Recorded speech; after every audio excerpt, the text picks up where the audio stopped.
So you've just passed your driving test, you've done your Pass Plus, and you think you're a safe driver. But many parents aren't convinced when their children get behind the wheel. So one man has come up with this, a CD with road safety advice and calming music. I'd like to talk now about driving in bad weather.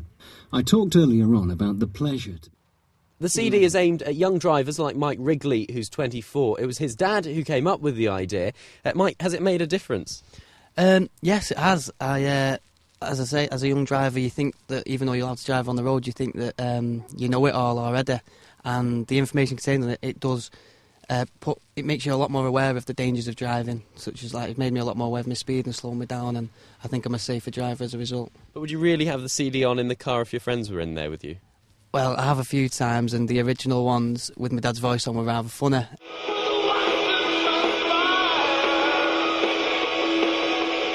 Mike, do you know that at 30 miles an hour you're travelling at 44 feet per second?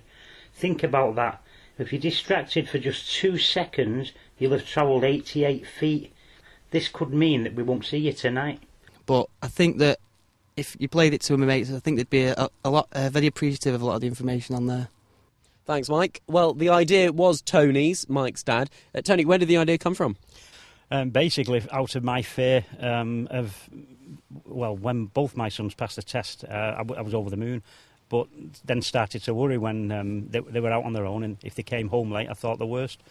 So I searched around for something that could take them to the next level, and there's nothing out there. There's no in-car audio at all that would help them in the take them to the next level. So you produced your own CD and then made it professionally, but it costs £47. It's quite expensive. Do you think people will really buy it? Well, it's cheaper than one speeding ticket, so if it prevents them getting one ticket, then it's paid for itself. Mike, here's another one for you. If you ever decide to give way to a pedestrian who wants to cross your path from the left, always check your mirrors first. If someone decides to overtake you at the same time, you could actually be creating an accident. So a sense of reassurance for parents, but one that comes at a cost. Ben Bland, Channel M Today.